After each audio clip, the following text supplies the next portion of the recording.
All right. Good morning, everyone. If you hopped on early, you heard us talking about some of the crazy, animal interactions I've been having lately when I go up to the cabin with the local owl. So I'll maybe recap for all of you if you're interested someday. But for now, welcome to WIHA office hours. Happy to have you all join us today. So just to remind folks, this is a session that we do for our program providers around the state to talk a little about issues going on at WIHA, things that are happening, initiatives that we're actively involved in, and things that will impact you long term as we talk about our program updates and some other things. So in keeping with this morning's lightness, let's do a quick icebreaker. To complete this sentence, the last time I laughed so hard I cried was, and you can answer that in the chat. While you're thinking about it, I will tell you one of mine. This last summer at the cabin we had a bunch of friends up at our cabin. We have a place between Anago and Rhinelander. The lake is called Water Power Lake. It's this little tiny lake that we can just, paddleboard and kayak on and that sort of thing. So some of you know we have a puppy that just turned a year old over the summer, and he was just learning how to dock dive while we were up there.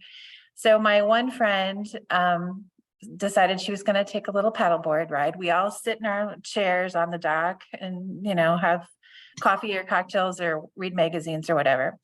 So she was going to take a paddleboard, and she insisted that she did not want to get her hair wet. So some of you have friends like that. Well, our puppy saw the paddle fly back as she took off from the dock and decided to dive onto her paddleboard and knocked her into the water. So that was funny in itself. But then as we stood up to try to help her, we pushed our chairs back a little bit. And as we sat back down again, two of us went tumbling off the back of the dock because the edge of the chair had gotten too close to the edge of the dock. So now 3 people are in the water, and I'm the only one left standing on the dock crying. I'm laughing so hard at this ridiculous thing that just happened. So that was the last time I laughed so hard I cried. Let's take a look at the chat. Oh, visiting with friends last weekend. Margaret had a good laugh. Liz too, when she's with her friends. Kathy's has too long a story, making plans for a little joke. The plans themselves made me laugh. That's funny. I love doing that too. Angie said it happens every time I'm with my friend Christy, always at the most inappropriate times. Playing cards, yes, Mary. What is it about playing cards that someone always does something hysterically funny? Amy says listening to her puppy howl at the wolves on TV. Yeah, that's good. Amanda says anytime she's with her sister. Oh, that's sweet and funny. Jennifer says a friend's text had me in tears a few nights ago. That's fun. That's great. Ashley says listening to her kids make plans to breed their leopard geckos and become rich. Oh, that's good. Deb says whenever I'm playing with my 3.5-year-old grandson, he says the cutest funny things. Simone, my family played a Family Feud video game and laughed until we cried. That's great.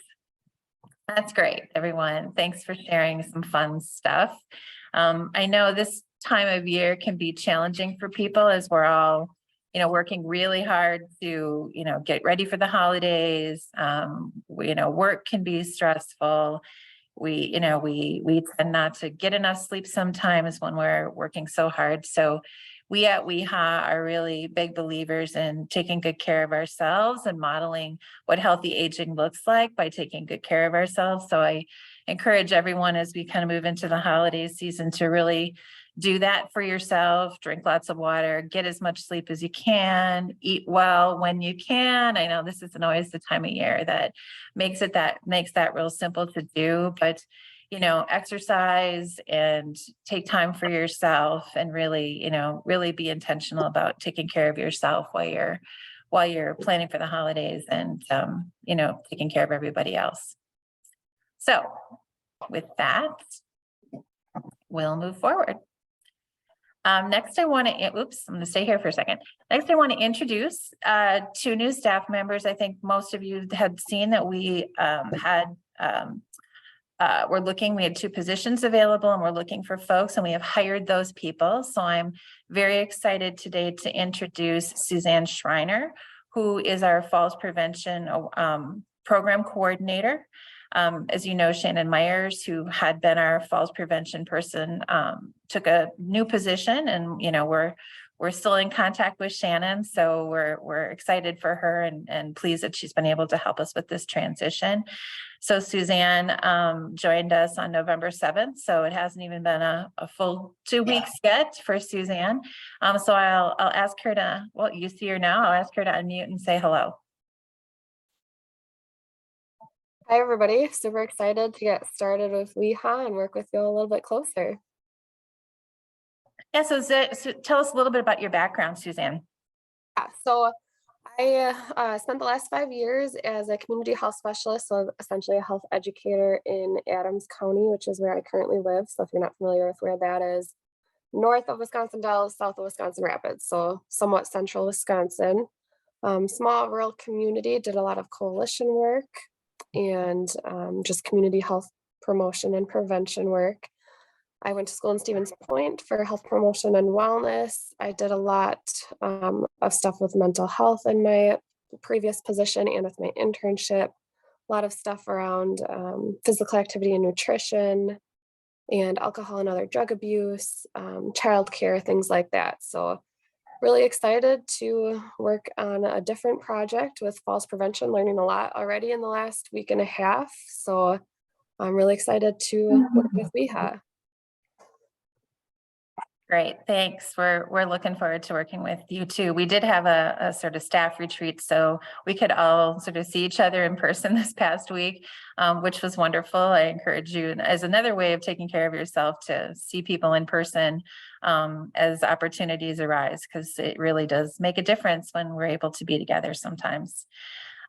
So Suzanne will be really focused on our falls prevention work, pretty much devoted full-time to falls prevention. She'll be working with the Stepping On program. So as she gets up to speed on those programs, she'll be the one who'll be working directly with you around technical assistance and training and all of the stuff that goes with the Stepping On program. And in addition to that, and we'll talk about in a second, the new Falls Free Wisconsin Center and the Falls Free Coalition, she'll be working directly with that. All things falls prevention will be in Suzanne's portfolio at WIHA. Next, I'd like to introduce someone who I think some of you will know, our new chronic disease program coordinator, Amy Ryan. Amy, let's introduce, or I'll have you unmute and say hello. Well, good morning. It's so nice to be here with everybody. I feel like I do know a lot of these names on the screen, so I'm very, very excited to get to know everybody a little bit better. A little bit of my background. I have been with the ADRC I was with the ADRC of Vilas County for the past 12 years as their health promotion coordinator. So I'm very familiar with a lot of the evidence-based classes that WIHA does. And then I also did a lot with the family caregivers. And then I also, at the end, the last couple of years, I was an information specialist. So all things ADRC, I feel like I have some background there. And I went to UW Oshkosh, so state school. And I still live up in Vilas County, so way up north. We'll get lots of weather reports from up here in the snow country. But super excited to be here and very excited to be working with everybody here in the future. Yeah, thanks, Amy. Again, we're excited to have two people. We're looking forward to coming in somewhat new. Amy's not super new in terms of knowing our programs, but she'll be working and providing the technical assistance to all of the chronic disease self-management programs.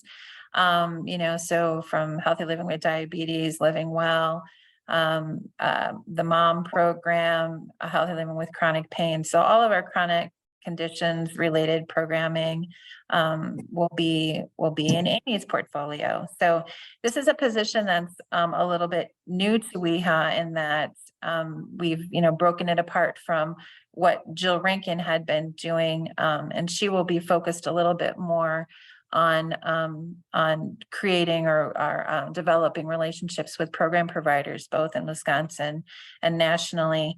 Don't want to put you on the spot, Jill, but maybe if you want to say a few more words about how that will change what you're doing. Yeah, definitely. So, so what I'll be doing is more of a focus, like Chris was saying, on working with other organizations throughout the state, both ones that are involved in our programs and ones that are not. And really learning the state, learning what the needs are, and then working with organizations to bring them on board to start working with the WIHA program. So a lot more focus on that, which was originally what I had focused on when I started at WIHA. So as you know, when Michelle Como left, then I took on her chronic disease program stuff. So now Amy's going to be handling all the program related things. And then expanding that to Mind Over Matter and any other new projects that we have coming on board, potentially new programs. Between Amy and Suzanne will be your main contact, and Erin as well, still with the physical activity programs. And then, yes, probably about half of my time will be focused on national as well. So we, as you know, our programs are not just in Wisconsin, at least the programs that we have homegrown here. So stepping on Mind Over Matter, PALS, and then Stand Up, Move More will soon be disseminated throughout the nation. So I'll be working with those organizations nationally as well. So I'll still be your main contact when it comes to overall organizational type things. But when it comes to the program specifically, you'll have Amy and Suzanne and Erin. Great, thanks, Jill. So, I know we had sent out some information about how we were doing some of this restructuring, but I think it's probably good just to review with everybody, how that's moving forward. I've taken on the role of interim executive director. So in addition to sort of overseeing the communications work, so which includes doing office hours and the WIHA update and some of those things. I'll be also doing a lot of the administrative work that was formerly part of what the executive director had been doing. Erin Eggert, and maybe I should just let you tell everyone, Erin, since you're on, how your role has changed. Yes. So I have taken on a lot more of the responsibilities with the technology side of things. So I am now the director of information systems and physical activity programs. So I manage and create the website and our database and all of that. If you have questions related to like where things are on the website, I will be your point person for that. And then all of the physical activity programs, so our PALS program, Stand Up, and Walk with Ease. Any questions related to those programs, then I would still be your point person for those. Great, thanks. All right, and Karen's in Mexico, so I won't ask her to hop on and talk about what she's doing. But if you have, as always at WIHA, there's no wrong door. So if you know one of us and you have a question about something that may or may not be like directly under our own purview, just ask whomever and we'll be sure to get you to the right place. All right, and with that, let's talk a little bit about what's coming in 2023. So you've heard us talk a little bit about the Falls Free Wisconsin Center. This is a new initiative that WIHA is working on as a result of some federal funding that has come to the organization to create sort of to reimagine in a sense what falls prevention can look like in Wisconsin. So we're really looking to create a collaborative approach to reducing falls in the state, meaning working together as a statewide, effort to address falls at the local level and from the state perspective as well. I'm just going to go through some of this kind of quickly because I don't think I need to convince any of you that falls are a problem in the state, but some of the data is really important to know. And we'll be talking more about how we're going to help support local initiatives by using data as part of the work of this center. So as many of you know, 1 in 4 older adults has a fall every year. 3 million of those go to the emergency department for their injuries, and some are hospitalized. Over 800,000 people a year are hospitalized. We know there are many, many more falls than that, obviously. But in 2015, the costs associated with falls were more than $50 billion. And while Medicare and Medicaid cover much of the costs associated with falls, that there's another large chunk of the costs associated with falls that are borne by insurers and individuals themselves. So it's a costly problem, and the scope of the problem is big. You know that Wisconsin has the highest rate of deaths due to older adult falls in the country. According to the CDC, 1,785 were reported in Wisconsin in 2020. That was 10% higher than in 2019. So you can imagine if we were to increase our death rate due to falls by 10% every year, what that would mean in terms of the numbers. It's an enormous problem. People often ask why that is, and we're actually because I think people think, well, you're in a cold weather state, so maybe people are slipping and falling, outside, or is it due to the high rates of alcohol use and abuse? We're looking for the answers to that. We're in the process of trying to gather that information. But that question comes up all the time, and I think what we know is just anecdotal, and we're looking for the data to support.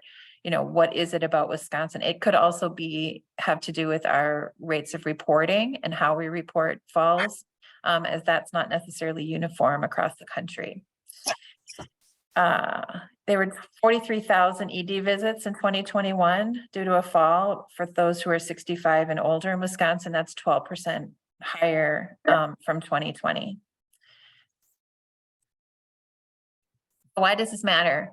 Falls are the leading injury category in Wisconsin by far. If you look at the ICD-10 injury category, the incidence of falls as coded, slipping, tripping, stumbling, falling, almost 19,000 total cases in the state. That represents 59% of the injuries that are seen in healthcare settings.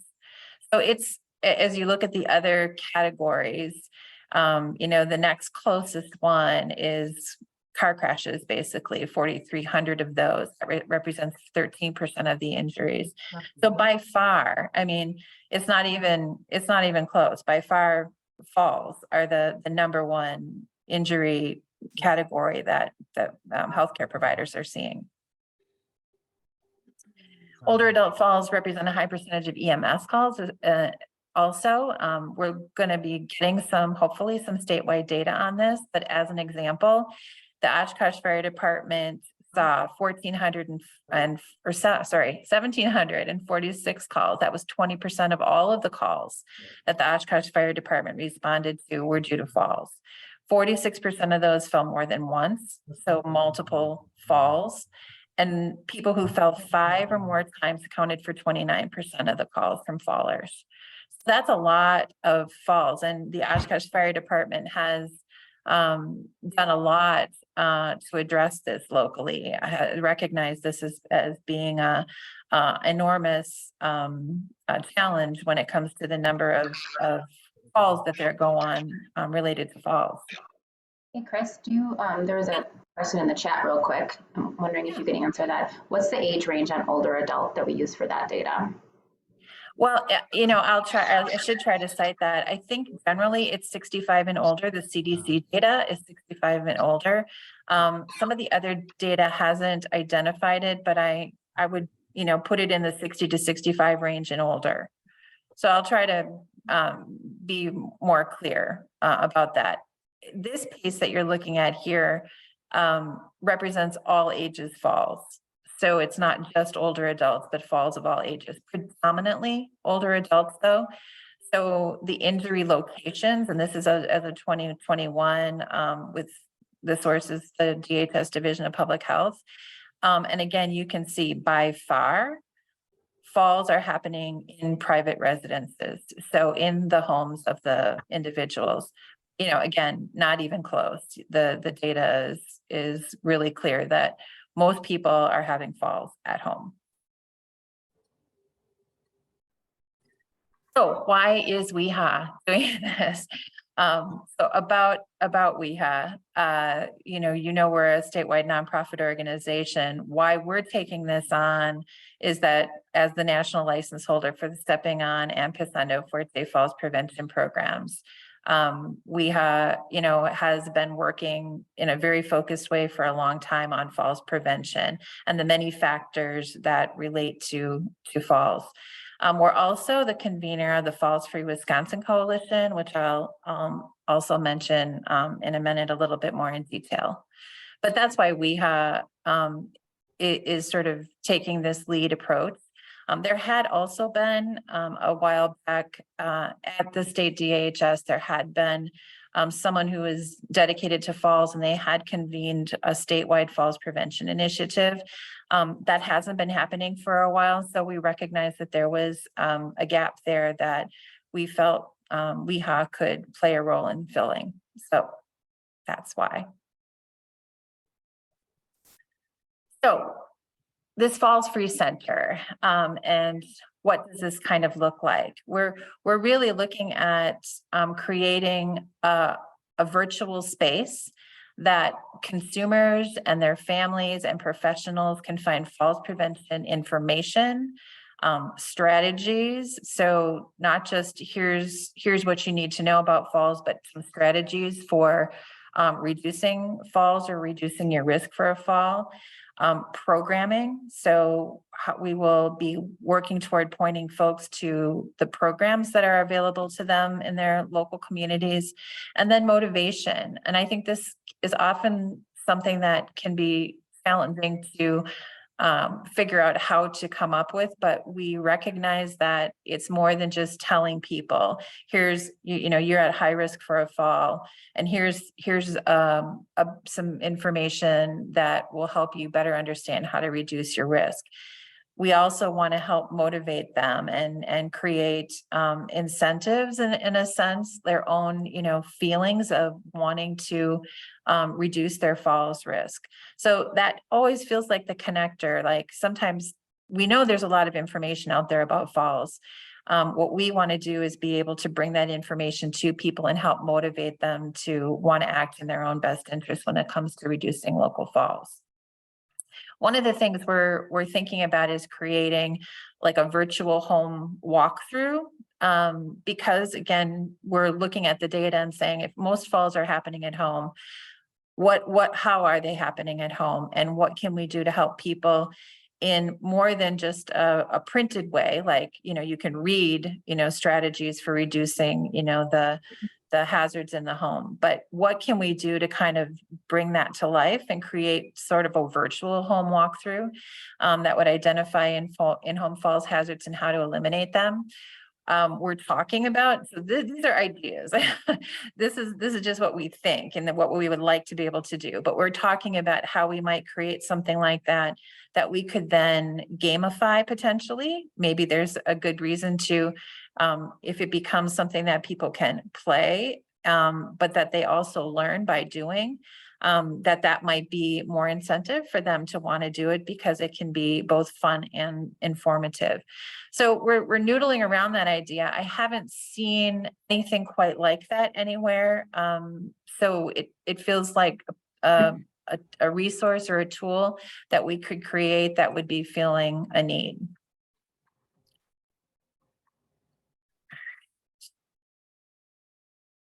I should say, oops, just to go back quickly also, we recognize that consumers are not just the target audience, but that their families are a big driver in terms of getting older adults to be a little bit safer in their homes. They might be the ones who make the suggestion to make some of these home modifications, might make the suggestion for them to take a falls prevention class, like a stepping on or pisando fuerte class, or to become more physically active. So we really recognize that, you know, there are dual audiences here and would be reaching out to those folks both as a means of moving the needle.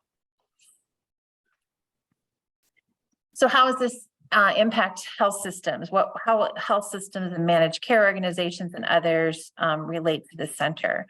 One thing we've heard from our partners who are in healthcare is that they're always looking for reliable, easy to access resources and interventions for people who've had a fall or are at risk of a fall. So as someone gets perhaps like a clinician will do a study, you know, falls risk assessment, as someone is assessed at high risk of a fall, what resources can we provide to those health systems and managed care organizations to be able to support that individual? And it could be this a connection to the virtual walkthrough.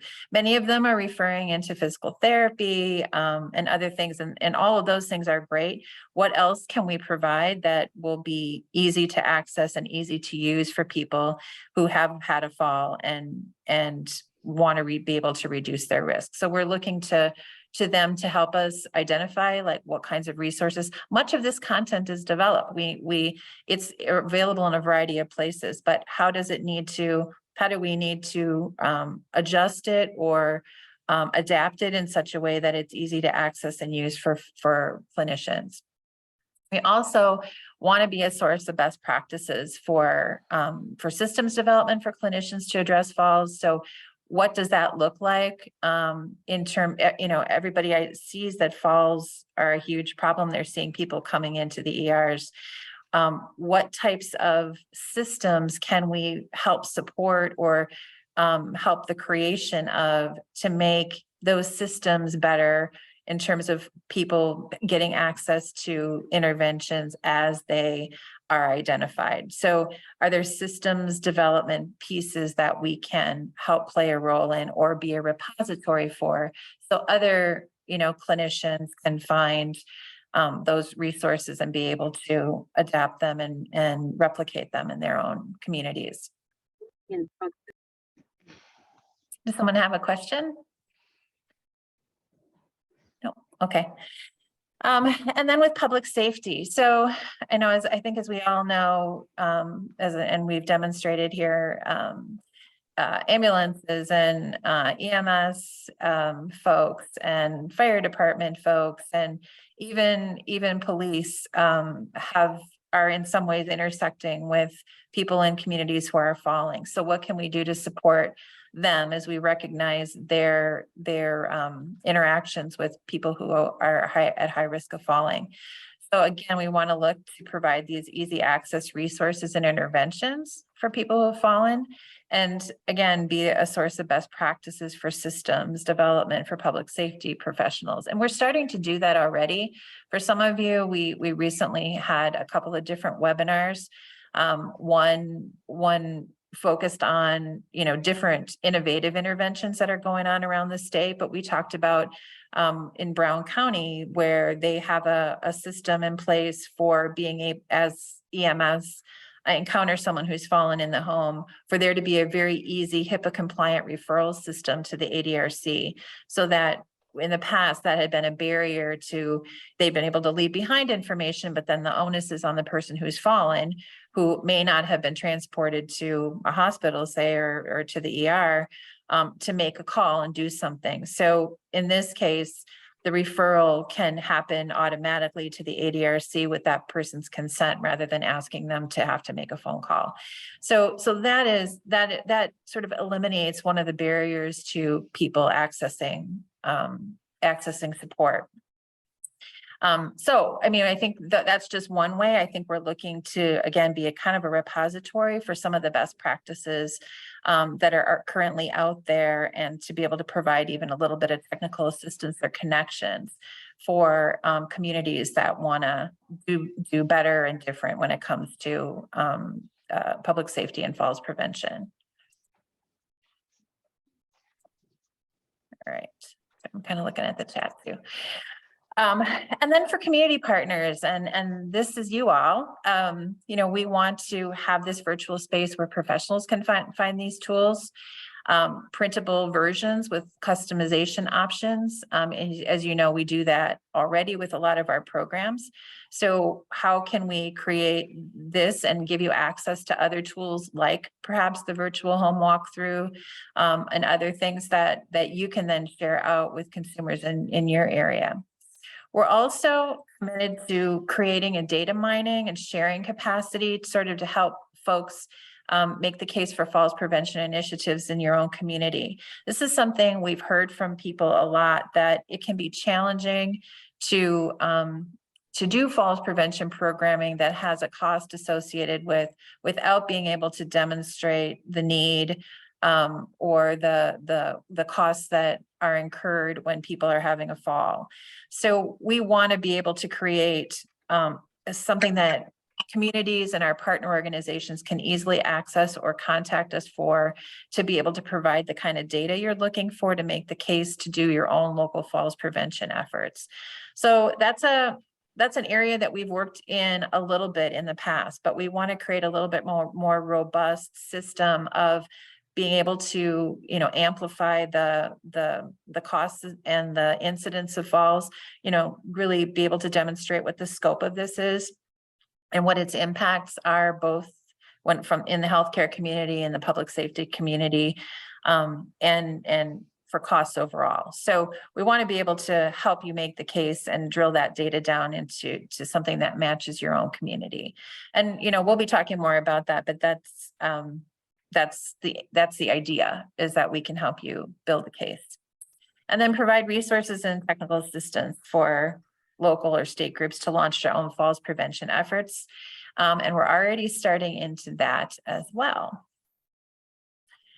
We currently have a opportunity. The last day that you can apply for this is November 18th. So that is Friday. Today is the 16th. Oh boy, time does fly. But we do have an opportunity for you to apply for funds up to $10,000 that need to be used no later than August 31st, or obligated by then and used no later than September 30th. We had gotten a couple of questions about this, you know, given that Falls Prevention Awareness Month is in September, and the earmark, the funding itself needs to be completed by August 31st, but we did get an extension. So anyone who wanted to do something in September and apply for some funds, you would be able to complete that project by the end of September. So, you know, that's a possibility. We've had some great submissions already that we've kind of taken a little bit of a look at. So if you're interested in doing that, I would encourage you to go to our website. There is a link there for you to be able to take a look at the application. It's not any huge big effort. It's no federal grant application. We ask for, you know, some fairly limited information. So if you have questions, you can contact me, but there are still these funds available, and we'll be making selections and hopefully announcing this before the end of the year. There have been a couple of Q&A sessions, and we have linked the recordings to one of those in the on the website. So if you're interested in going back and looking at that, and we're walking through, you know, the entire grant opportunity. So again, questions, you can contact me, but applications are due by Friday.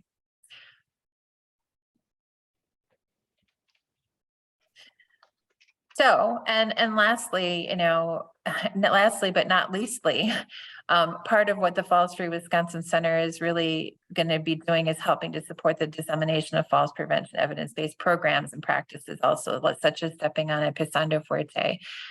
We know that the pandemic has been challenging in terms of local capacity to do programs, your own capacity to do, much of the work that you're doing currently. So, we're hoping to, help through the Falls Free Center, help support, expansion of stepping on a Pisando Fuerte around the state. We're also going to be continuing to provide this backbone support and coordination for the Falls Free Wisconsin Coalition. That coalition has been up and running for about a year and a half, I would say. And there are work groups associated with the coalition that have been meeting and doing, much of the work around developing a toolkit for creating new local coalitions, or revitalizing those. And we just recently did a webinar dedicated to that. So if you're interested in learning more about creating your own local falls and injury prevention coalition, there's information on that as well on the website that you can access or contact one of us. But the coalition we really see as providing advice and some steering support to what the Falls Free Wisconsin Center will be, both as we launch this and long term to continue to ensure that the center is providing best practices and continuously looking at the different resources and updating and creating new resources that can be available for folks around the state. So that's the idea. I am really interested in feedback, hearing from all of you what you think of this, how you imagine this could support falls prevention in your community. Now is the time as we begin the development of this. And again, we're not looking to reinvent the wheel here. What we are trying to do is create a one-stop shop for falls prevention for consumers and professionals alike. One note, this is not an insignificant thing. We have, as we created this, also built in some resources to do some public awareness campaign around falls prevention. We see that it doesn't do us a lot of good to just create a center that nobody knows about. What we want to do is do a substantial falls prevention awareness campaign that would drive people to this Falls Free Wisconsin Center to access the tools and resources as we have it developed. So you'll be hearing and seeing more about that as well. But just want to let you know that we're not going to build it and hide it under a bushel. We will be doing our best to promote it and make sure consumers, their families, and professionals are all aware of the resources there. I'm just checking the chat. Lisa had a question about discharge planning. Yes. Has it been suggested to have stepping on as part of the discharge planning from a medical facility? It hasn't been suggested directly yet, but that's a great idea. I think we have thought a little bit just in terms of care transitions, how some of this falls free resources could be a component of what happens, as people are transitioning out of a facility. And I think we would want to engage with our healthcare partners to see how that might work. We understand for some people, like a stepping on class might not be available immediately, but that, if we got them into the pipeline as they're being discharged, we could get them scheduled for one if they got to that point where they were able to take it. I think that's a great idea. We will absolutely be engaging with healthcare to find out what of these resources can we automate into your systems so that they're easily accessible to you and you can find them and be pointing people in the direction of those things, both from a programmatic perspective and from a just information perspective. Here's another one. If someone has been injured from a fall and hospitalized, I have concerns about whether stepping on would be appropriate. Yeah, okay. Yep. Right, Amanda, I think that is one of the things that, you know, it depends on what they were hospitalized for, and as they're discharged, would they be appropriate for stepping on right away or not? But I think, you know, getting them onto a list potentially and re-engaging them at some point would be a really great idea. Angie says, SSM St. Mary's was providing a falls prevention toolkit to older adults. We should check in with them and see what that looked like. Yeah, that's great. Oh, that's great. That's good to know, Angie. We'll have to check in with you on that a little bit more. So I encourage you all to kind of be thinking about this a little bit more. As you know, this is coming. We're looking at summer of 2023 to be opening up shop here and really releasing this into the world. So we're encouraged by all of the interest in this. And if you have suggestions or ideas, I see Amanda, a question for you. What sort of timeline? Oh. Yep. Okay. I'm sorry. I'm looking at the chat and then I saw the never mind thing. So we know too, because again, this is a fairly short timeline to get this up and running, that what we start with is not what we will expand to over time. So we're looking forward to hearing more and getting more feedback. And this will be a kind of evolving, growing endeavor as we move it forward. So I encourage you to be in contact with us as we, we'll be talking about this probably every time on office hours now. So, and sending you out information. So all of your feedback is welcome. Oh, all right. And this is still me. So switching gears. As you know, WIHA has been very actively involved in the Wisconsin Coalition to End Social Isolation and Loneliness. And this week is Social Isolation and Loneliness Awareness Week in Wisconsin. We have a governor's proclamation to prove it. So we have been very busy trying to create tools and resources and ways to engage people with the idea in mind that we're hearing from communities that they see this as a challenge, but there are question marks about what we can do. I mean, what are some of the things that we can do about it? So the Wisconsin Coalition to End Social Isolation and Loneliness has really been working on a variety of fronts to try to identify ways and strategies that we can approach this in the state. And so there are different work groups that are set up, one around public awareness, and the work group that I'm leading that really was behind this Social Isolation and Loneliness Awareness Week in the state. There's other groups devoted to access and detection. So how do we identify people who are lonely and isolated? Angie Sullivan, who's on the call, she really is leading up that group, and they have an effort going on right now around surveying and identifying people using a 3-question UCLA screen. So that's also happening. We have a measurement group that's really looking at how do we know if we're doing anything? Like, how do we know if we're actually, what are the metrics for determining whether or not we're moving the needle on social isolation and loneliness in the state? And a policy group that's also working on, what are the policy issues that we need to address to alleviate social isolation and loneliness in the state. So we're kind of taking this multi-pronged approach to the issue. That I want to, raise for you today, like what we're doing around this loneliness and social isolation awareness week that we're halfway through right now. Quickly, the coalition was created to do just what we're saying for people with disabilities and older adults in the state. So we've really focused on those two demographics, those two groups. We know it's an issue for people at all ages, and particularly young people now since the pandemic have also really been experiencing challenges with this.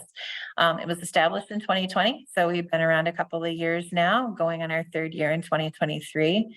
And again, we meet monthly with work groups that focus on these areas. Oh, and I had missed health equity as well. We have a health equity advisory group that really is working with us to ensure that, what we're doing is inclusive right from the beginning, rather than at the end, after we've developed things. quickly, again, the difference between social isolation and loneliness. Social isolation is an objective measure of the number of contacts that people have. If you're isolated, you're physically separated from other people. You may not perceive that as a bad thing. There are people for whom, they are real comfortable in their own skin, in their own space without a lot of other people around. So that might not feel distressing to them, but it is but social isolation is still a risk factor. Loneliness, subjective feeling about the gap between your social contacts and your actual, what you perceive to be your level of contacts and your actual level of contacts. You feel isolated and it can feel distressing and bad. And you can be lonely without even in a group of people, you can feel lonely if you don't feel the connections associated with that. So important to kind of draw those distinctions, and the reason that we have them when we talk about this, as a two issue thing. It's social isolation and loneliness together that are often companions to one another.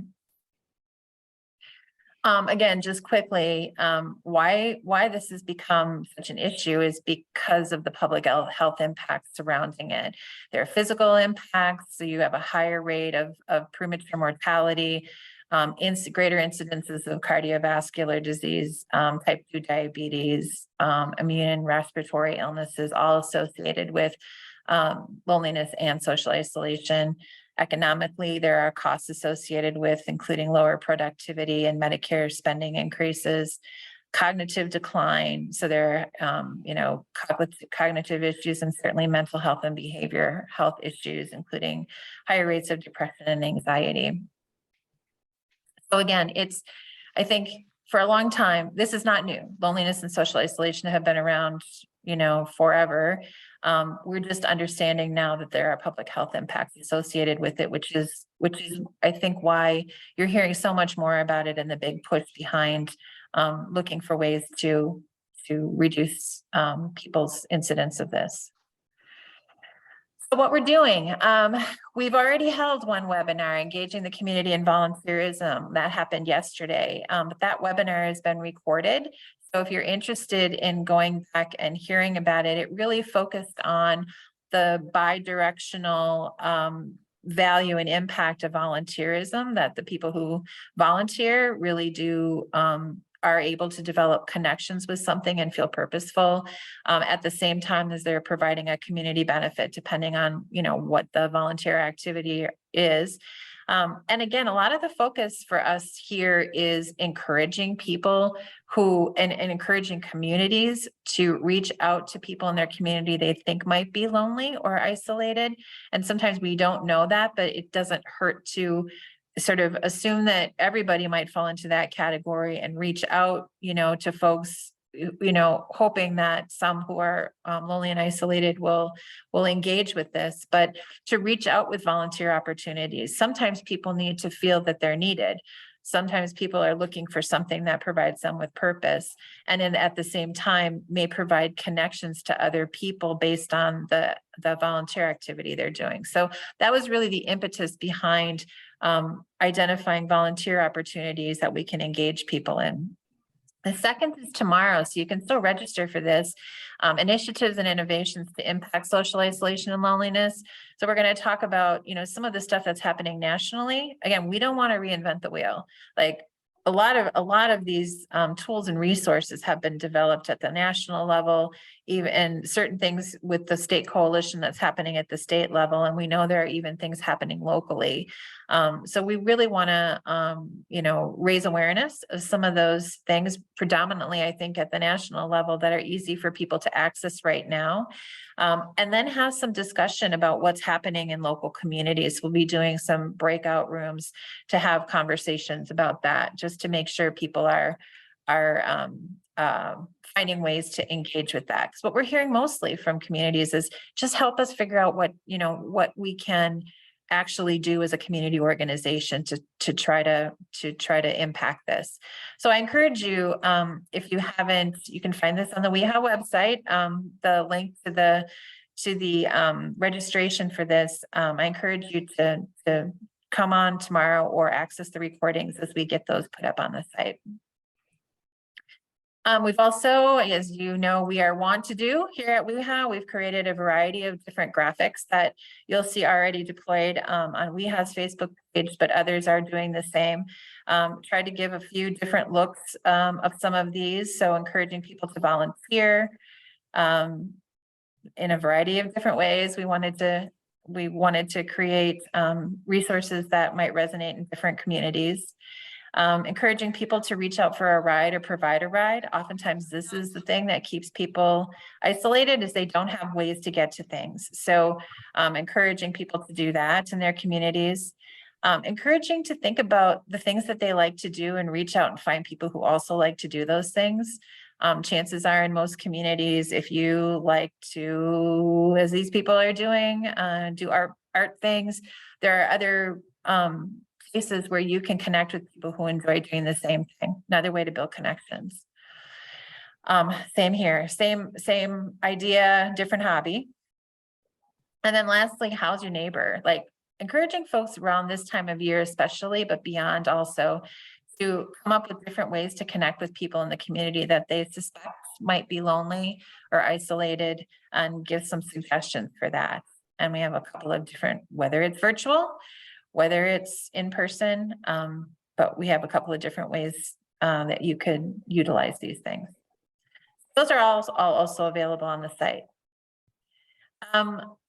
We also have a press release and a letter to the editor. This is the one that just appeared in the Wisconsin State Journal that I submitted. I encourage people to do this. It's super simple. We created the content of this letter to the editor already. So it's easy for you to just, put your own name in there and submit it. Most of these are online. We built it so that it's only 200 words, which is typically the word limit for most newspapers. But again, really encourage you to consider doing it as a simple way of reaching out to the community with the suggestion that there are things we can all do and we'll all feel good about doing them to support people who are lonely and isolated. Again, all these resources are up on the WIHA website in the loneliness and social isolation area. And lastly, there's a whole toolkit devoted to this. So you can find these in all resources. I think I just gonna click. Oh, there it is. The link is in the PowerPoint there. I just clicked past it. But when we're done here, I can put the link in the chat as well, so you can find these things. There's a whole variety of things, more than I've even mentioned, that are available in the toolkit. And I'll stop talking and hand this over to Erin Eggert, who's going to talk about our barriers to participation and what we're doing to break those down. Hey, Chris, before we move on, sorry, Erin. No problem. I just wanted to make sure that everybody, I think, Erin, I don't know if you're pulling up the website or not, but if everybody knows where to access those materials on the website or the recordings, it should be very easy to find, but I didn't know if we wanted to show that real quick. Yeah, I will just tell you that yesterday's social isolation and loneliness one isn't up on the site yet. I just haven't gotten to that yet. So it will be up there probably by the end of the day or tomorrow. So you can go there, you won't find it yet. Sorry. But it should be on our initiatives page, is that right? Right. Mm-hmm. Okay. Correct. Thanks. All right, I'm just getting my screen set up, so you should be able to see the web page currently, right? Mm-hmm. Okay, so just quickly, those resources should be under for professionals and then initiative resources. And you could go to the falls for the falls prevention ones, or the end isolation loneliness for the isolation ones. All right, so I'm just going to quickly review what we discussed at our last office hours meeting. So I shared a little bit about a survey we had done earlier in the year that asked participants, or those potential participants, about their barriers to participation in evidence-based programs. So just a reminder, we distributed this from May through July. We did it by phone, paper, and electronics, but we got very few phone responses back. The average age was 78 years old for those participants. Most of them were female, but we still got over 100 males. Largely white participants or consumers that responded, but we did get some other demographics also the orange lines are the Wisconsin distribution line for those different races and ethnicities. We got a good combination between different areas of service. We asked them what healthy aging meant to them, and we had some different responses that we came up with your assistance at one of the earlier office hours meetings. And so mostly all of these were what healthy aging meant to those who responded to the survey. When we asked what their concerns were as they were getting older and as they were aging, one of the biggest concerns was preventing falls. And we asked them if they'd be interested in attending workshops. Most of them said yes. And then here's where we get into our barriers. So this question specifically is asking the barriers to participation, or what would prevent them from participating in face-to-face workshops. So mostly far above everything or anything else was that they were just not aware of workshops in their area. When we asked them about barriers to participation in virtual workshops like Zoom or over Teams, they again were not aware. That was the #1 response, followed by just not interested. And then there were some concerns with not comfortable using technology. Then we asked them where they'd like to get more information. Mostly they said newsletters, some said doctors or local health departments. And then just whether they've ever heard of WIHA or a WIHA program. That's just a very quick and rapid review of that survey that we went through over last office hours. From there, what we did was pull together some focus groups. So I had asked everyone if they would be interested in participating in a focus group. So we had, I think, about 10 different program providers or leaders who were interested in participating in a focus group, and there was actually 13. So we pulled together people and we brainstormed in that focus group. So what we did first is kind of come up with these problems for what we saw in the barrier survey. And then we came up with some ideas for solutions to those problems. So this was in our first focus group meeting where we went through all of these problems and we came through with some solutions. In our second focus group meeting, what we did was categorize with these problems and with these solutions, and then we, with the darker or the colored sticky notes, we took the solutions and then kind of grouped those together and then put a theme kind of title on those. So like this one right here, what you see is these were all like different ways to promote, or this was promotion methods. And then like WIHA billboards or commercials, these we called WIHA initiatives. We did this for each one of the problems we identified. So I kind of go through those just a little bit. So the big problem is not being aware of where the workshops were in their area. So we thought about non-healthcare partnerships, healthcare providers, different ways to promote WIHA initiatives, promotion methods, and then utilizing past participants. So making sure there's nothing else below that. Then we talked about a problem of healthcare providers were not sharing information on health promotion programs. So remember back to the survey where a lot of participants said that they would like to get information about evidence-based programs from their doctor. So then with the barrier being, or one of the barriers that we identified was that the healthcare providers were not sharing. So we thought about making connections with providers, and more promotion with providers, possibly working it into medical records. We've talked a little bit about this, I think even at the last office hours too, like how to get WIHA or something about evidence-based programs on the after visit summary. Working more with doctors and patients and the interaction between there. When people said they prefer to get information another way, we talked about having information available in another way, like on-demand information, doing more promotion. And then people didn't know what WIHA is. We thought that that was a barrier as well. So having more of a WIHA promotion in those programs. So like as you're leading a stepping on class, talking a little bit about WIHA through your program as well. We talked about doing different newsletters and how newsletter in some ways was a barrier too, because if the ADRC was sending out a newsletter, then only those specific people would be receiving that newsletter. So how to expand that.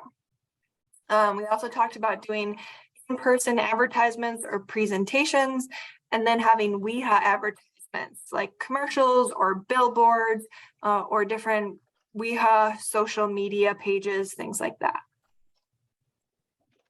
I'm gonna move over further here. And we talked about one of the concerns still was about the risk of catching COVID or other illnesses. So we talked about reiterating that there are safety protocols in place for that, weighing the risks and the benefits, or having alternate methods of delivery. So such as some of our programs are available via phone or toolkits, and some of them over Zoom or other media or video platforms. We talked a little bit more about people looking for on-demand items versus committing to a workshop itself. So we talked more about those alternate methods, having more information on like on the WIHA website, for example, doing sneak peek or intro sessions. Some of our programs have that where you could use like part of the session and just do a intro session, so that kind of hooks those participants and makes them want to sign up for the program. And then doing WIHA initiatives. So different like promotional videos of the programs or sneak peek videos that we would have on our website as well. And then we talked about different problems, like if they didn't have a computer or internet. So some of that could be solved with different like coaching. There's different programs around. Some communities have like the sip and swipe available that helps to teach older adults how to use technology. So some of those things. Also doing tech prep sessions, so ground zero, particularly with those online programs, that helps get them comfortable with the platform. And then if somebody's not interested, making sure that you're describing the benefits, using past participant testimonials can be really helpful as well. Thinking about other partnerships that are available and alternative methods and technology challenges. So once we kind of categorized our different solutions, we mapped our solutions out. So this is a graph here, and on the x-axis or the horizontal is feasibility. So the further to the right, the more feasible we thought it would be for WIHA to do. On the y-axis, or the vertical one, is the importance. So the higher up it was, the more important please. was. Sorry, I'm getting some background noise there. I'll try to mute if everybody can mute, Yeah. that'd be great. I think I got it. Perfect. So as we had our focus groups kind of drag and drop the different bubbles that we had over here and graph them on the graph based on importance and feasibility. After we did that, we had everyone vote. So on what the top item of importance was that they thought. So in terms of importance and feasibility, and again, this was really focused on what WIHA could be doing. So not necessarily what you as program providers should be doing, more focused on what WIHA could be doing to either do it ourselves to help get people into your programs, or something that we could do to help you in your communities as well. So when we had everyone vote, the top answers that came on were on-demand information and utilizing past participants. We also had WIHA initiatives, WIHA advertisements, and promotion that came up as top responses. And then the other things that came up were different promotional methods, alternative methods to offer promotion, in-person advertisements or presentations, classes of promotion of WIHA, newsletters, provider connections, and other WIHA initiatives. You can kind of see some of those they're on there more than once because they're a different part of different categories. So with this information, what we are doing is really utilizing this as we're building the new website and as we're bringing these new sites, so such as the Falls Free Center on board. So we've heard now that the biggest barrier for participants or potential participants to participate in evidence-based programs is that they just don't know about it. So our new website is laid out that should be a lot easier. So then there's still the disconnect between getting potential consumers or potential participants to know more about our website. So that next step was doing more program promotion or promotion of WIHA. Ultimately, what we would like down the road is if any individual is thinking, I wonder what I do to age well or to be more healthy as I'm aging, we would like them to connect that thought with the Wisconsin Institute for Healthy Aging and come to our site and get all of the resources and programs that they might be interested in. So that is also, as we're building the site, making sure that it is not just program focused, but also includes those resources where they can go and find those little tidbits or little on-demand information, as we've kind of seen through these focus groups as well. We do, as Chris mentioned, with the Falls Free Center, doing more promotion of WIHA and Falls across the state, hoping to use that as well to promote WIHA and bring people in. And ultimately what this will benefit is you as program providers, where we get the word out about WIHA, people come to our website and find a workshop near them, and then they enroll in your workshop locally. Any questions?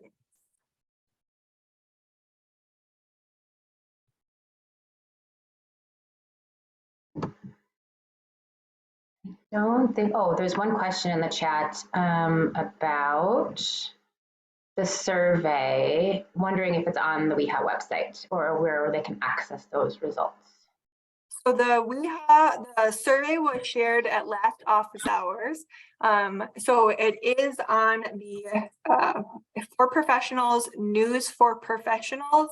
And then if you go to the office hours of the 2022 update, then you can see the office hours up on there, as well as the information included in those newsletters. Luann shared that asking a question of whether the focus group contained participants, and it did not. We got participant feedback via the barrier survey with over 700 responses.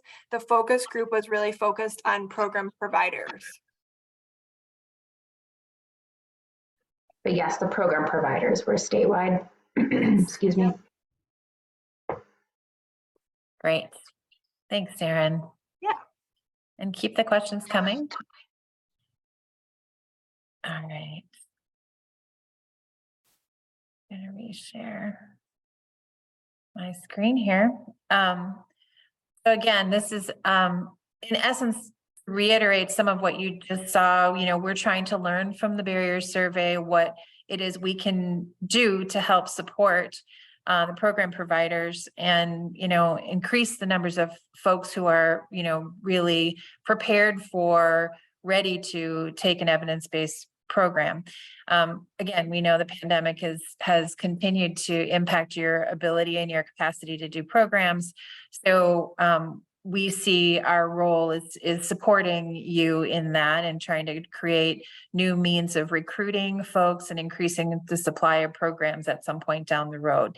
So, so again, looking at the survey is really going to inform what we do going forward when it comes to what we've talked about in the past is being able to contact and talk directly with consumers and provide information to them that will prepare them for local programming.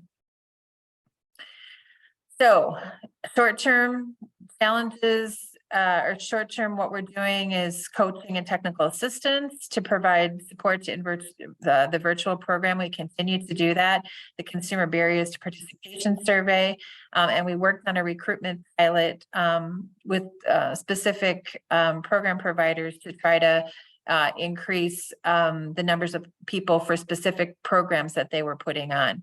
I would say that was challenging. I think we learned an awful lot from that recruitment pilot, just that what we had done in the past, it may not just have been a messaging issue. It may still have been an issue of people's readiness to take a program, that they didn't necessarily feel the connection between their own need for health promotion information and the action of taking a program. So we see that there's a gap to be filled there when it comes to getting people prepared and interested, both aware and prepared from an activation standpoint to take a program.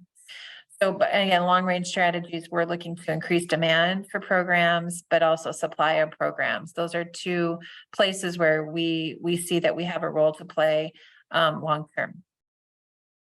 How do we increase demand for by direct consumer engagement? How do we go about doing that? Really looking at engaging consumers directly. We can provide this reliable and actionable information that points them both to local and statewide programming.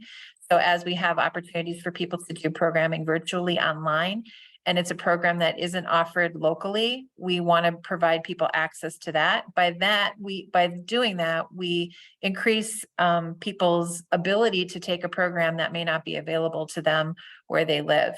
So consumer, we're, as Erin said, we're really looking at consumer focused updated website and provider portal that we're building. And you've seen the website now. The provider portal will be coming, and we'll be talking more with you about how that is going to support this work. But we provide this information on healthy aging and healthy living, as Erin sort of alluded to. It's not just going to be about our program specifically, but about, the 8 dimensions of wellness and, the other issues like social isolation and loneliness that are not program specific. We'll have interactive features to encourage behavior change and action planning. And there is already document, an online document that you can go to that's sort of focused in that area. It simplifies workshop registration. So when people are activated to take a workshop, they will be able to register right on the site. That's not currently active, but it is a direction that we're headed. And strives to engage people of all communities. So we really will be looking to ensure that what we're doing matches up with people in underserved communities with different needs. So increasing demand, direct to consumer communication, what does that actually look like? You saw a newsletter was one idea. So when we looked at the barrier survey, we really thought, okay, what can we do of these things? What do we have the capacity to do? So what do we have already in terms of assets that we use currently to communicate? So we know, because we're doing it now for professionals, we know that we can create a newsletter that would go directly to consumers, both our program participants and others who subscribe to it. So we know we can do that. We know we can repurpose some of that content to social media. We have a Facebook page, we have Twitter, we have LinkedIn. So we can look at all of those platforms to be able to take the content that's produced and goes to the newsletter and to the website that can also go to our social media pages. We can create consumer webinars that would really focus on issues that consumers are telling us are important to them, that match up with what we know to be healthy behaviors that we want to encourage. We can, as we come back around to doing the Healthy Aging Summit, we can create a consumer track for folks to participate in either in person or virtually, potentially. So some sort of a hybridized Healthy Aging Summit is something we can consider that would bring in consumers to what has been traditionally an event that's built for professionals exclusively. And traditional media outreach. And I kind of outlined some of what we intend to do around the Falls Free Center. Those are challenging because they are expensive. So, the capacity for us to do that is limited to what we can afford to do. But there are other ways we can use earned media and other things to be able to reach out through media to engage consumers. Who's receiving this content? Past participants of WIHA evidence-based programs would be on our list to receive this e-newsletter. Anyone a program provider chooses to share the content with. So there are people who haven't taken a WIHA program that we don't have email access to, but there are other folks within your community, whether that's an ADRC community, whether that's your health system, that you can choose to share some of this content with once we produced it. We'll be engaging new subscribers and are currently doing that now. So as people let us know they're interested in content, we will be putting them on the list to receive the content that we push out. Constituents and partner organizations who may not be program providers, but who have older adults, people with disabilities that are part of their constituent group, will make content available to them, and then the general public through these traditional and social media outlets that we'll be using. This is not what it's going to look like, but I show it to you so that you have an idea of, how we're thinking about this. It's going to be, we recognize that people are not looking for 6-page articles about a specific topic. They're really looking for short tips that we can provide to them and maybe link away to something that would provide more detail than what most people are looking for. So we're really looking to create the kind of thing that is actionable for people, that will be interesting and draw people in. The headlines are going to matter. So as you can see, we will be making lists, top 10 tips for aging well, things along those lines, that are easy and easily digestible for people. Again, content will be introducing WIHA. We know people don't know what WIHA is, and we do want, as Erin said, people to think of WIHA as a place you come to find information about healthy aging, and we're there to provide it. We'll be providing content in our core areas, so falls prevention, chronic disease self-management, physical activity. We'll be providing content around the dimensions of wellness, and that's how we've organized some of the consumer content that's already on the website. So we'll be hitting upon, and many of our own programs sort of fall into these categories around physical health, emotional health, environmental health, even financial health to a degree, although that's a little bit outside of like what we traditionally do, but we'll be touching on that. Intellectual, occupational, social, spiritual health, all of those sort of domains will be developing content for folks. The niche here is that we're looking to provide evidence-based or evidence-informed content. Nothing that, there's a lot of stuff out there, but we want people to recognize WIHA as the organization that's going to be providing things that is reliable and can be acted upon because it's Wisconsin focused. So we hope with almost everything we do to be able to link them to a local workshop. So find a workshop that might be related to that topic, or suggestions for other local ways that they can address that issue. And these are some potential topics. I'm checking my watch here to make sure I'm not going too long. Sleep, kindness, healthy eating, falls, of course, strategies to get yourself moving, loneliness and social isolation, brain health, the kinds of things that we know people are interested in, and we want to provide information that either directly relates to a program that we can point to, or is a general health and wellness topic. Again, how does this is going to support providers by raising awareness. So as your programs are scheduled on the WIHA website, we want to be able to, as we put this content out, be pointing directly to the Find a Workshop button. If you're looking for something that addresses this issue locally, that they can find your local programming. So that way, and then easier registration for that. And that's not happening yet, but down the road, We want to make it so that people can click a button and register for your workshop right from the WIHA website. So they don't have to take the extra step of making a phone call, at a time when they're, looking at this at 9 o'clock at night, making a phone call. We want to ease the method for people to register for workshops, make it as simple as possible. So timeline, this is coming in the first quarter of 2023. Don't have an exact date. We will be sending the first issue out in advance so you can know that it's coming and sort of get an idea of what it is we're producing. Don't want to surprise people. We want you to, be aware that this is going out into the community and know what kind of content is there. And then we're anticipating like a 6 time a year type newsletter piece that will be produced, that will be repurposed onto our social media, and the content will also fall to our website. So in all those places, people should be able to access, and we'll be sort of driving consumers to those spaces to find that content. So that's the idea.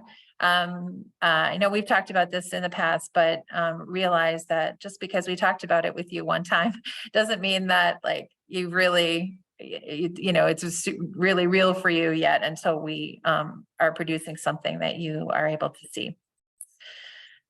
So any questions?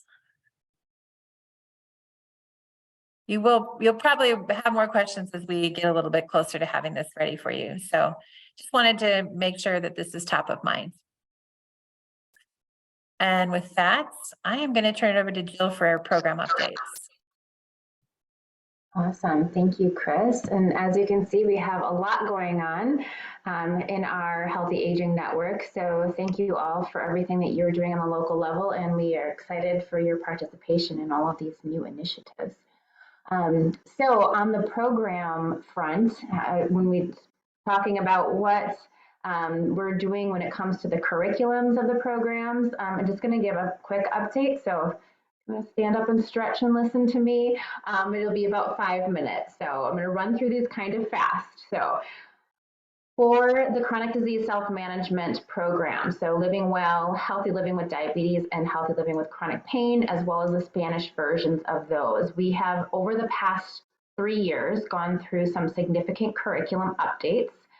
We should be good now for a while. So if you're planning for 2023, we shouldn't have any program updates in 2023. The next program that probably will have an update to it is Healthy Living with Diabetes. You received some minor program updates this year with just some replacement pages. We didn't do a training on it or anything because it wasn't that significantly new, but there are some parts to it that we're running through a training right now, and I'm noticing that the manual is a little bit different. There are some changes, but they weren't changed everywhere. So as you're going through the Healthy Living with Diabetes curriculum and you have questions or you want to give me and Amy a call ahead of time just to run through those changes, and I can walk you through the manual. That would be really, it would probably be a really good idea just to prepare you with that because we didn't have an official update training on it. So when there is an official update training, I will let you know. That, like I said, shouldn't be happening maybe until 2024. So you should be good for those programs next year. I did want to let you know that we have been, and we're ramping up our work with a CARN partner, so an academic researcher at UW-Madison. Dr. Yinka is she has a long name, but we call her Dr. Yinka. She's working on a project with Healthy Living with Diabetes and making some cultural enhancements to it for African American populations. So we are working with her on that project. We're super excited about her work with it. So if anybody is interested in knowing more about that project, being a part of it, or, like I said, just general updates, we will be updating you as that project progresses. So that is the chronic disease programs. We also have Mind Over Matter, and that the curriculum we've got everything set for that curriculum when it comes to the virtual adaptations. With that, everybody should be certified in that program, should be certified to do in-person and virtual for Mind Over Matter. Right now, we are also working with the UW researcher on a project with that for referrals. So my ask for you all, mine and Amy's ask for you all when you're working with the Mind Over Matter program, to consider if anybody is willing or able to do online workshops that are open statewide, to please get your notification forms in for that, or let me know, because we are going to be working with healthcare providers throughout the state. The primary care clinics are going to be referring patients into Mind Over Matter. So that project is about 3 years long. It's going to be kind of a long-term thing. So we just want to make sure that we've got workshops available throughout the state as that project ramps up in 2023. So I can provide more details on that later. So that's Mind Over Matter. As far as Stepping On goes, we had the curriculum updates in 2022, so we should be set on that for quite a while. That will be really exciting to see that we don't have any update trainings in 2023. We are also working on the Stepping On program. We're working with the Native American population and within tribal communities, doing some cultural enhancements to that program as well. So you'll hear more about that, I'm sure, from Suzanne as we go forward in 2023. So really exciting things happening with that program and our culture enhancements for all of the programs. And when it comes to the leader trainings, we have an extensive list of leader trainings available in 2023. I'll let Erin chime in here if she's got anything specific with the physical activity programs. But one thing I just want to mention is not to forget about Walk with Ease. We do have that program available for you to get trained through the national office, which is a super easy training. And that, even though it's not on our leader training schedule, the reason why it's not on there is because it's an online individual training. So if that is a program that you're interested in doing, we can certainly help you get connected with that. Erin can help you get connected with that program. So lots of opportunities going forward in 2023. I will point out that with the 2023 schedule that is on our website, that is a live document. So as we get if we're adding additional trainings, those will be added there.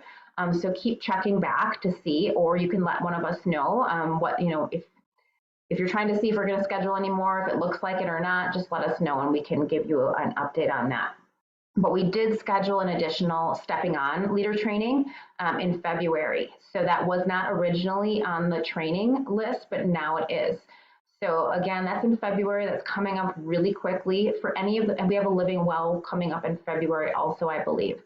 So with anything that's coming up that quickly, we just are still encouraging you we really need your applications in at least a month ahead of time for those trainings. So please look at that now, maybe something to look at over the holidays if you have people signing up for those trainings.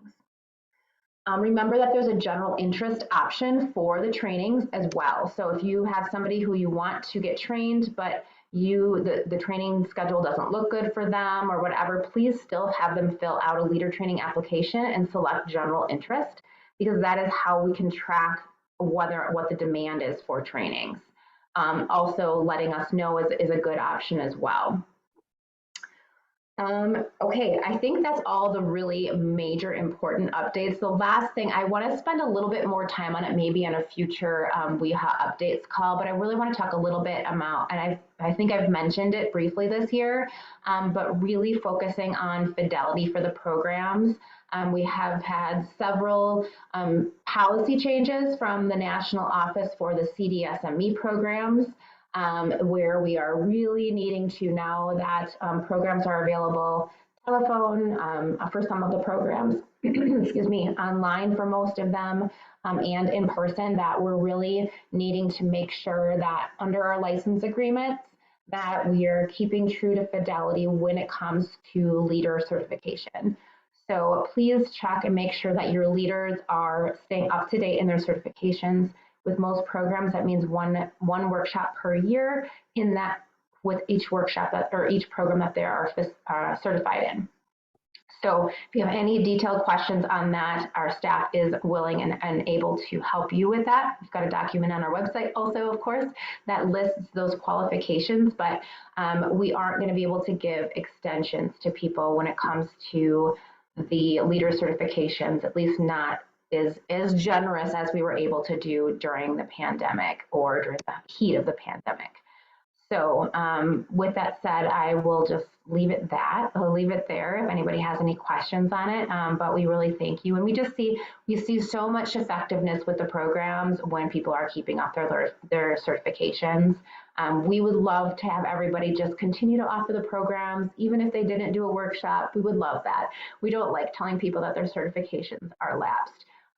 But we do need to maintain that fidelity. So thank you for maintaining that with your leaders that you're working with and your facilitators. And we are here to support you and help as best we can. So thank you. Thanks, Jill. And it's exactly 10:30. So thank you all for sticking it out with us. The recording will be available if you want to go back and listen to the whole thing again and hear about my dog knocking my friend off her paddleboard.